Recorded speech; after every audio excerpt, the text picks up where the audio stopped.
आज आपण या व्हिडिओमध्ये 6th स्टँडर्डचा चातुर्य हा लेसन बघणार आहोत। तर चला व्हिडिओला सुरुवात करूया।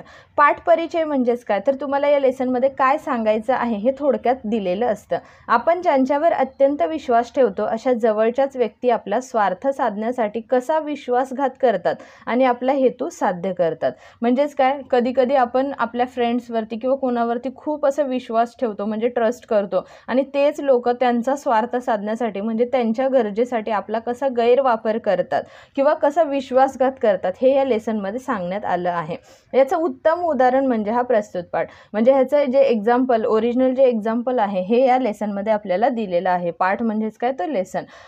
एका अरण्यात मदोत्कट नावाचा सिंह राजा राहत होता। म्हणजे एक अरण्य होतं, एक वन होतं, एक फॉरेस्ट होतं आणि त्याच्यामध्ये एक सिंह राहत होता। त्या सिंहाचं नाव काय होतं, तर मदोत्कट। त्याचे 3 सेवक होते। सेवक म्हणजेच काय, त्याचे जे वर्कर असतील किंवा त्याची सेवा करणारे जे असतील तर ते किती होते, तर 3 होते। त्याच्यामध्ये कोण होतं, पहिला आहे कावळा, दुसरा आहे वाघ आणि तिसरा आहे कोल्हा। सो असा प्रश्न विचारला की सिंहाचे किती सेवक होते, तर 3 होते। त्यांची नावं काय आहेत, तर कावळा, वाघ आणि कोल्हा। सो इकडे एकदा ते तिघे इकडे तिकडे फिरत असताना त्यांना एक उंट दिसला आणि ते जंगलामध्ये अरण्यात असेच फिरत होते। त्यावेळेस त्यांना काय झालं की एक उंट दिसला। मग त्यांनी उंटाला विचारलं, काय रे, तू कुठून आलास आणि इथे कशाला फिरतोय? मग ते काय बोलले की उंटाला, कोण आहेस रे तू आणि कुठून आलायस आणि इथे कशाला फिरायला लागलाय? त्यावर उंट म्हणाला, मी एका व्यापाऱ्याचा उंट आहे। मग उंट काय बोलतो की मी एका व्यापाऱ्याचा उंट आहे, माल उंटाच्या पाठीवरती लादून तो गावोगावी धान्य विकत फिरतो। तर त्याचा जो व्यापारी आहे तो त्याचा जो माल आहे म्हणजे त्याचं जे सामान आहे हे उंटाच्या पाठीवरती लादणं म्हणजेच काय, तर त्याच्या पाठीवरती ते ओझं ठेवतो आणि या गावातून त्या गावात तो धान्य विकायचं काम करतो। त्याच्या तांड्यातला मी शेवटचा उंट। तांडा म्हणजे काय, तर त्यांचा जो ग्रुप होता, उंटाच्या ज्या ग्रुपला काय म्हणतात, तर तांडा म्हणतात। सो त्याच्या ग्रुपमधला मी शेवटचा उंट होतो, म्हणजे लास्ट नंबरचा मी उंट होतो। बाकी तांडा पुढे गेला पण मी वाट चुकलो। आणि मग ते व्यापारी जसा पुढे होता त्याच्या मागे मागे मागे हे उंट जात होते। सो हा काय होता, तर शेवटचा म्हणजे सगळ्यात लास्टचा उंट होता आणि बाकीचे जे होते उंट ते सगळे त्या मालकाच्या मागे निघून गेले आणि हा थोडक्यासाठी वाट चुकला। म्हणजेच काय, तर तो भटकला गेला आणि त्याचा जो तांडा, त्याचा जो ग्रुप आहे तो पुढे निघून गेला। म्हणून मी इकडे तिकडे फिरून आसरा शोधत आहे आणि मग म्हणूनच मी आता म्हणजे वाट तर चुकलोय, आता मला तर माहित नाही वाट कुठे आहे किंवा कसं जायचंय, त्यामुळे मी इकडे तिकडे फिरून आसरा शोधतोय की मी आता कुठे राहू शकतो। मग कावळा, वाघ आणि कोल्हा हे एकमताने राजा सिंहाकडे उंटाला घेऊन गेले। मग आता हे जे 3 असतात सिंहाचे सेवक हे काय करतात, तर त्यांचा जो राजा आहे सिंह त्याच्याकडे या उंटाला घेऊन जातात। उंट भेदरला होता। भेदरणं म्हणजे काय, तर तो खूप घाबरला होता की आता माझं काय होणार। सिंहाने त्याला अभय दिलं आणि त्याचं नाव चित्रकर्ण असं ठेवलं।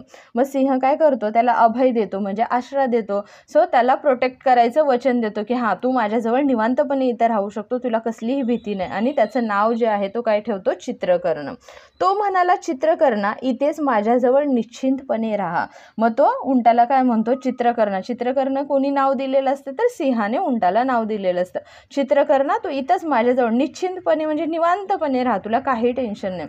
उंट अरण्यात वाघ, कावळा व कोल्हा यांच्याबरोबर राहू लागला। मग त्या जंगलामध्ये, त्या फॉरेस्टमध्ये उंट कोणासोबत राहायला लागला, वाघ, कावळा, कोल्हा कसे राहतात तसा तो उंट पण राहायला लागला। सिंह म्हातारा झाला होता। मग सिंह कसा झाला होता, तर म्हातारा झाला होता। तसेच एकदा अतिवृष्टी ही झाली होती। अतिवृष्टी म्हणजेच काय, तर खूप पाऊस पडणं। अरण्यात खाण्यासाठी प्राणी मिळेनात। आता ऑब्विसली पाऊस खूप आलाय म्हणजे जे जसं की जनावरं वगैरे आहे, सो त्यांना लांब लांबपर्यंत अन्न शोधण्याची गरज नाही, जसं की म्हणजे गवत वगैरे। सो सगळीकडे पाऊस झाल्यामुळे जिथं तिथं त्यांना जे अन्न आहे, त्यांचं जे गवत वगैरे आहे ते मिळाल्यामुळे प्राणी जास्त जंगलामध्ये भटकत नाहीत। सो त्यांना ते जे अन्न आहे ते तिथंच मिळतं। त्यामुळे काय झालं, तर सिंहाला शिकार मिळेना म्हणजे त्याला प्राणी मिळेनात खाण्यासाठी। सगळेजण उपाशी होते आणि सिंह म्हातारा होता, त्यामुळे लांब लांबपर्यंत तो जाऊन शिकार करू शकत नव्हता। त्यामुळे काय झालं, तर सगळेच जण उपाशी। आता सगळेजण उपाशी का, तर सिंह ज्यावेळेस अटॅक अटॅक करणार, सिंह ज्यावेळेस शिकार करणार त्याच वेळेस तर हे सगळे खाणार ना. मग ते सिंह जर अटॅक करेना, तो म्हातारा झालाय, खूप पाऊस पडलाय, त्यामुळे सिंहाला लांबपर्यंत जाता येत नाही, त्यामुळे काय झालं तर सिंहाला शिकार मिळेना आणि त्यामुळे ह्याचे जे सेवक आहेत ते पण उपाशी राहायला लागले. भुकेने व्याकुळ झाले होते, सगळ्यांना काय झालं होतं, भूक खूप लागली होती आणि ते भुकेने व्याकुळ झाले होते. तेव्हा कावळा, वाघ आणि कोल्हा एकत्र जमले. मग तेव्हा कावळा, वाघ आणि कोल्हा एकत्र जमले आणि त्यांनी असा विचार केला की उंटाला सिंहाने मारावे. आता आपल्याकडे तर खायला काहीच नाहीये, मग आपल्याकडे काय आहे, उंट आहे. तर मग सिंह जो आहे, जो राजा आहे, त्याने या उंटाला मारून टाकलं पाहिजे, म्हणजेच त्याची शिकार केली पाहिजे. तसाच काही गुप्त बेत केल्याशिवाय ते शक्य नव्हतं. गुप्त बेत म्हणजेच काय तर एक सिक्रेट प्लॅन बनवायला पाहिजे, तेव्हाच तर उंटाला सिंह मारू शकतो. नाहीतर काटेरी झुडपं खाणाऱ्या या उंटाविषयी त्यांना फारसं प्रेम नव्हतंच. मग तो उंट काय खायचा तर काटेरी, ज्या झाडाला काटे आहेत अशी काटेरी वृक्ष किंवा ट्रीज तो खायचा. त्यामुळे त्याच्याबद्दल काही ह्या लोकांना, ह्या तिघांनाही काही प्रेम वगैरे काही नव्हतं. त्यावर वाघ म्हणाला, पण आपण आपल्या सिंह राजाने त्या उंटाला अभयदान दिलं आहे, पण आपला जो राजा आहे त्यानं तर त्याला अभयदान दिले, म्हणजे त्याला आश्रय दिले, प्रोटेक्ट करण्याचं प्रॉमिस केलेलं आहे. तेव्हा सिंह राजा उंटाला कसा मारेल? मग त्याने तर त्याला प्रॉमिस केलं, तर तो प्रॉमिस तोडून कसं काय म्हणजे राजा मारू शकतो ना उंटाला. मग कावळा काय म्हणतो, कावळा म्हणाला, आता सिंह राजा सुद्धा उपाशी आहे, म्हणजे राजाला पण खूप भूक लागलेली आहे, भुकेने व्याकुळ झाला आहे, म्हणजे तो पण खूप व्याकुळ झालाय, कासावीस झाला, त्याला पण काहीतरी खाण्याची गरज आहे. त्यामुळे उंटाला जरी अभय दिलं असलं तरी ते त्याला मारतील, म्हणजे जरी त्याला आश्रय दिले किंवा जरी त्याने प्रॉमिस केले की तुला मी इथे काही करणार नाही, तरी पण ते त्याला मारतील. सो हे कोण म्हणतं तर कावळा म्हणतो, आणि कावळा हा सगळ्यात हुशार प्राणी असं म्हटलं जातं. जसं भुकेला माणूस भूक सहन न होऊन धर्म अधर्माचा विचार न करता वागतो. मग कावळा काय बोलतो की जसं काय म्हणतो की एखादा भुकेला माणूस आहे, मग तो धर्म अधर्माचे म्हणजे विचारच करत नाही तो, कारण भूक ही माणसाला कुठलीही गोष्ट करायला भाग पाडते. कावळ्याने म्हटलेले इतरांना पटले. मग कावळा जे काही बोलत होता ते सगळ्यांना पटलं. ते सर्व सिंह राजाकडे गेले. मग ते सगळेजण मिळून राजाकडे गेले. भुकेने सिंह अगदी निपचित पडला होता. निपचित पडणं म्हणजेच काय, जसं की तो बेहोश झाला आहे अशा प्रकारे तो पडला होता, कारण त्याच्या अंगामध्ये ताकदच नव्हती, कारण त्याला खायला काहीच मिळालं नव्हतं. मग त्याने विचारलं काही शिकार वगैरे मिळाली का? मग सिंह कोणाला विचारतो की त्याचे जे 3 सेवक आहेत त्यांना म्हणतो की तुम्हाला काही शिकार वगैरे मिळाली का? त्या सर्वांनी उत्तर दिलं, महाराज खूप प्रयत्न करून सुद्धा काहीही शिकार मिळाली नाही. मग ते तिघं सांगतात की महाराज खूप प्रयत्न केले, खूप ट्राय केलं, पण आम्हाला काही शिकार नाही मिळाली. मग सिंह काय म्हणतो, आता काहीतरी खायला मिळालं नाही तर नक्कीच मरण येणार. मग सिंह म्हणतो की आता जर समजा मला काही खायला भेटलं नाही तर मी 100% याच्यामधून वाचणार नाही, म्हणजेच मी मरणारच आहे. मग कावळा म्हणाला, महाराज खरं तर आपल्याजवळच अन्न आहे, पण आपण ते खात नाही आहोत, म्हणूनच मरण येणार हे निश्चित.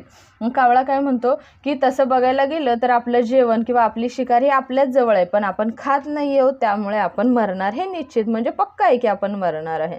मग सिंहाला आश्चर्य वाटलं. तो म्हणाला, आपल्याकडे कुठे आहे शिकार? मग सिंहाला आश्चर्य वाटतं, म्हणजे सिंह असा सरप्राईज होतो, अरे आपल्याकडे कुठे आहे शिकार, मला कसं नाही माहिती. मग कावळ्याने त्याच्या कानात सांगितलं. मग कावळा सिंहाच्या कानात म्हणतो, एवढा मोठा चित्रकर्ण उंटा आहे की आपल्याजवळ. मग कावळा काय बोलतो की एवढा मोठ्या सिंहाला कशाला पाळून एवढ्या मोठ्या उंटाला कशाला पाळून ठेवलं आहे, उंट किती मोठा आहे, ह्याला आपण खाऊ शकतो.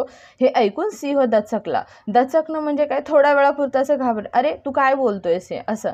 जमीन आणि कानात हात लावत तो म्हणाला, म्हणजे जमिनीला आणि त्याच्या कानाला हात लावत कोण म्हणाला, सिंह म्हणाला, छे छे तसं कसं शक्य आहे? मग सिंह काय म्हणतो, छे छे असं थोडी करतात, मी तर त्याला अभयदान दिलं आहे, म्हणजे मी त्याला आश्रय दिला आहे, आणि अश्वमेध यज्ञाचं पुण्य अभयदानामुळे मिळतं. हा एक यज्ञ आहे जो तो केल्यानंतर जे पुण्य मिळतं तेच पुण्य आपण जर एखाद्याला आश्रय दिला तर ते मिळतं, असं सिंह म्हणतो. त्यावर कावळा म्हणाला, महाराज तुम्ही त्याला अभय दिलं आहे म्हणून तुम्ही आपणहून त्याला मारणार नाही हे योग्य.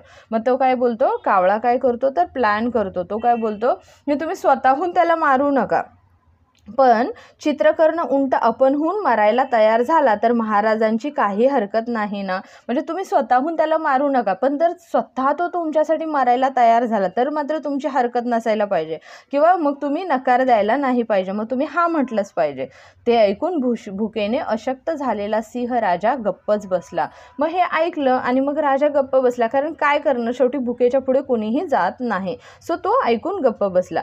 तेव्हा त्यांची संमती आहे असे समजून तिघांनी एक बेत केला. संमती म्हणजेच काय, तर त्याचा होकार आहे आणि आपण जे काही बोलतोय हे राजाला पटलंय असं ह्या तिघांना वाटलं आणि त्यांनी काय केलं, एक बेत केला, म्हणजे एक सिक्रेट प्लॅन बनवला. सगळेजण चित्रकर्ण उंटाला घेऊन सिंह राजाकडे गेले आणि मग सगळे काय केले, चित्रकर्णाला घेतलं आणि राजाकडे निघून गेले.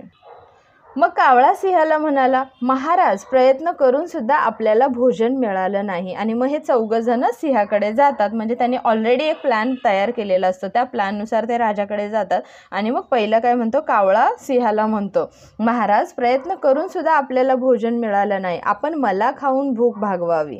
मग कावळा काय बोलतो की आम्ही खूप प्रयत्न केले, खूप ट्राय केला, पण तुम्हाला काही जेवण आम्ही आणू शकलो नाही. मग आता काय करणार, आता तुम्ही मला मारा, मला खा आणि तुम्ही तुमची भूक भागवा. म्हणजे तुम्ही जिवंत राहणं खूप महत्त्वाचं आहे, कारण राजा हे प्रजेचं मूळ आहे. कारण जर राजाच नसेल तर प्रजा काय कामाची, त्यामुळे राजा हे प्रजेचं मूळ आहे, म्हणजे राजा मुख्य आहे, मेन आहे. झाडाचं मूळ नष्ट झालं तर झाडही जगत नाही व त्याला फळही येत नाही.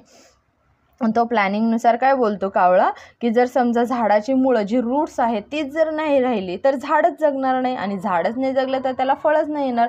तसं तुम्ही आमचे रूट्स आहात, सो तुम्हीच जर मेलात तर आम्ही कसं जगणार, किंवा आमची पुढची पिढी कशी जगणार. त्यामुळे तुम्ही मला मारा आणि खा. तसेच राजा नसेल तर प्रजा सुरक्षित राहू शकत नाही. जसे की आमचा हेडच नसेल, जर आमचा किंग नसेल तर आम्ही कसं काही जिवंत राहणार. तेव्हा मला मारून माझं मांस खाऊन तुम्ही जगलं पाहिजे. मग कावळा काय म्हणतो की तुम्ही मला मारा, माझं मांस खा आणि तुम्ही जिवंत राहा. मग त्यावर सिंह काय म्हणाला, तुला मारण्यापेक्षा माझे प्राण गेले तरी हरकत नाही. मग सिंह काय बोलतो की तुला मारून खाण्यापेक्षा मी मेलो तर चालेल, किंवा माझं प्राण गेलं तर काही हरकत नाही, असं सिंह कोणाला म्हणतो, तर कावळ्याला म्हणतो. मग कोल्हा म्हणाला, आता कावळ्याची बारी झाली, म्हणजे मग त्याच्यानंतर कोण आला, तर कोल्हा म्हणतो, महाराज कावळ्याचं राहू दे, पण मला तरी मारून खा, माझा देह सत्कर्णी लागेल. मग कावळ्याचं झाल्यावर कोल्हा बोलतो की महाराज त्याला राहू द्या, पण तुम्ही मला तर मारून खाऊ शकता, कारण माझा देह म्हणजे जे माझं शरीर आहे, माझं जे जीवन आहे, सत्कर्णी म्हणजे चांगल्या कामासाठी यूज केल्याचं एक भाग्य मला लाभेल, असं कोल्हा म्हणतो. सिंहाने पुन्हा ते नाकारले. मग सिंह म्हटला की नाही नाही बाबा, तुला पण मी काही खाऊ शकत नाही, म्हणजे सिंहाने पुन्हा पण नकार दिला. वाघ म्हणाला, मग तिसऱ्यांदा वाघ म्हणतो, महाराज निदान माझं तरी मांस खाऊन तुमचा जीव वाचवा. मग सिंहाला वाघ म्हणतो की त्या दोघांचं राहू दे, पण मला खावा आणि तुमचा जीव वाचवा, मी तुमचा सेवक आहे, म्हणजे मी तुमची सेवा करण्यासाठी आहे. सिंह म्हणाला, नाही नाही ते शक्य नाही. मग सिंह तिघांना पण नकार देतो की नाही नाही, हे शक्य नाहीये की मी तुम्हाला तिघांना खाऊन माझा जीव वाचवू. हे सर्व चित्रकर्ण उंट ऐकत होता. मग हे सगळं काय होतं, तर चित्रकर्ण जो उंट आहे हा ऐकत होता. त्याला वाटलं आता आपण हे सिंहासाठी प्राण देण्याची तयारी दाखवायला पाहिजे. म्हणजे उंटाला काय वाटतं की आता ह्या तिघांना तर खाल्लं नाही, मला कशावरून खाईल. मग आता हे सगळे जर म्हणताय तर मलाही असं म्हटलं पाहिजे की महाराज तुम्ही पण माझं मांस खावा आणि तुमचा जीव वाचवा, कारण सिंह आपल्या सेवकांना खात नाही. मग त्याचा एक गैरसमज काय होतो, किंवा त्याला असं वाटतं की त्याचे जे सेवक आहेत त्यांना सिंह खात नाही, म्हणून तो म्हणतो की तुम्ही मला खावा. मला तर त्यांनी अभयदान दिलं आहे आणि त्यांनी मला तर प्रॉमिस केलं आहे की ते म्हणजे मला कुठली इजा करणार नाहीत किंवा मला मारणार नाहीत वगैरे. हे प्रॉमिस ते तोडणार नाहीत असं चित्रकर्णाला वाटतं. मग चित्रकर्ण उंट म्हणाला. मग चित्रकर्ण उंट काय म्हणतो, महाराज मग आपण माझं मांस खाऊन तरी प्राण वाचवा. मग तो काय म्हणतो की महाराज ह्या तिघांना राहू द्या, पण तुम्ही माझं मांस खावा आणि तुमचा जो जीव आहे तो वाचवा. त्याच्या तोंडून हे शब्द येता क्षणीच वाघाने चित्रकर्ण उंटावर झेप घेतली. चित्रकर्ण उंटावरती झेप कोणी घेतली, तर वाघाने घेतली. सिंहाने घेतली का, नाही. वाघ कोण होता, त्याचा सेवक होता. सिंह उंटाला मारू शकत नव्हता, त्याने जे अभयदान दिलं होतं त्याच्यानुसार सिंह मारू शकत नव्हता उंटाला, पण त्याच्या तोंडातून जसे हे शब्द बाहेर पडले त्याची संधी कुणी साधली, तर वाघाने साधली आणि त्याच्यावरती झेप घेतली आणि त्याचं पोट फाडलं. आणि त्याचं पोट फाडलं आणि त्याचा मग काय झालं तर उंट मरण पावला. त्यानंतर सिंह, वाघ, कोल्हा आणि कावळा यांनी चित्रकरणाचं मांस पोटभर खाऊन आपलं प्राण वाचवलं. सो सिंहाचं वचन पण वाया नाही गेलं आणि उंटाच्या तोंडातून स्वतःहून शब्द आल्यामुळे वाघाने त्या संधीचा फायदा घेतला आणि उंटाचं पोट फाडलं आणि उंटाला म्हणजे त्याच्यामध्ये तो उंट मेला आणि सो यांना शिकार पण मिळाली, त्याचं वचनही तुटलं गेलं नाही आणि सगळ्यांचे पोट पण भरले आणि सगळ्यांचा जीव वाचला. सो अशा प्रकारे उंटाने आपले प्राण गमावले. आय होप तुम्हाला हा लेसन आवडला असेल. जर लेसन आवडला असेल तर चॅनेलला नक्की लाईक आणि सबस्क्राईब करा. थँक्यू.